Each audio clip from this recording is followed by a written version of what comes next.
Who needs a semi when you could travel around in a Dodge Travco 220 from the 70s?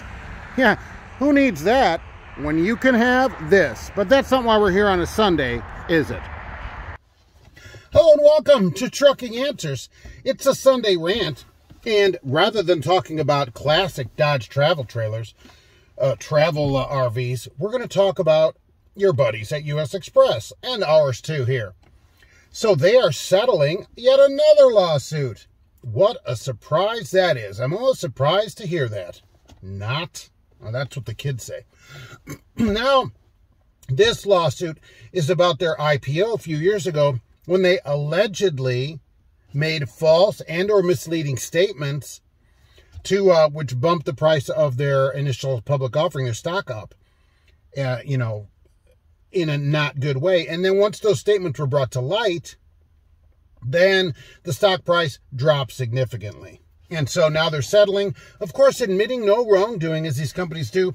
My question with this is, although this doesn't affect drivers necessarily, when can companies like this tell the truth? Because now, by the way, they're doing this because now it said they can be acquired by Swift Night.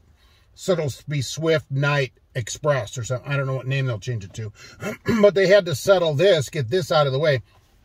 Get these pesky legal matters, little stuff like that out of the way so that they can be bought out. So that's pretty awesome. See, they raised the price, and they allegedly raised the price, right? They don't admit anything. We don't admit anything.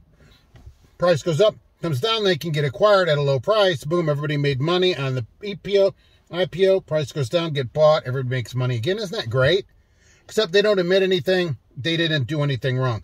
So legally, they didn't do anything wrong. They're just settling it, as companies do, just to get this terrible thing behind them so they can get going.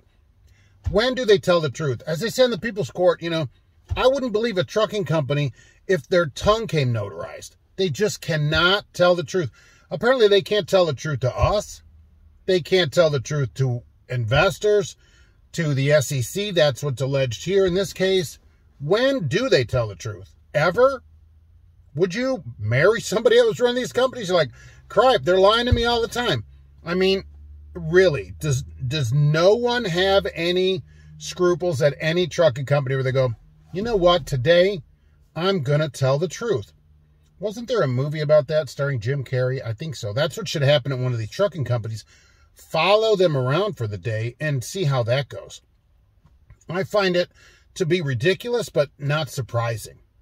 And also the settlement, for a company like that, I'm not surprised at that, considering the number of times large carriers settle lawsuits for all different kinds of things. This is a class action also, just like many others, just for a different reason.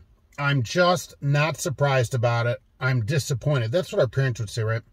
I'm not mad at you. I'm just disappointed, little Marky. And then they would whack me with a broomstick or something. But we can't do that to these executives, unfortunately, because there are things that should happen.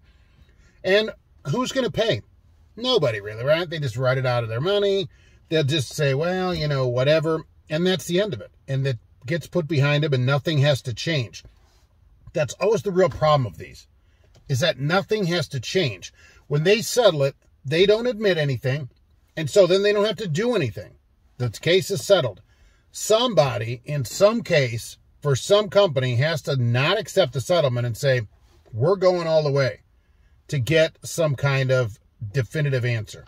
Because here again, they don't admit anything and they're not required to. And so nothing other than a little money transfer has to happen, which they probably can write off. I don't know. Contact your tax expert for details. So I'm going to go and hop in the Dodge and get the heck out of here because I think it's super cool. Shatner owned one, so that makes it really cool. And it's been featured in different kinds of movies. Not this one, but ones just like, you get them to 35 feet long. This one's only 22 feet. All right, that's what we're going to do today. Thanks for watching, and we'll be back soon with yet another Trucking Answers.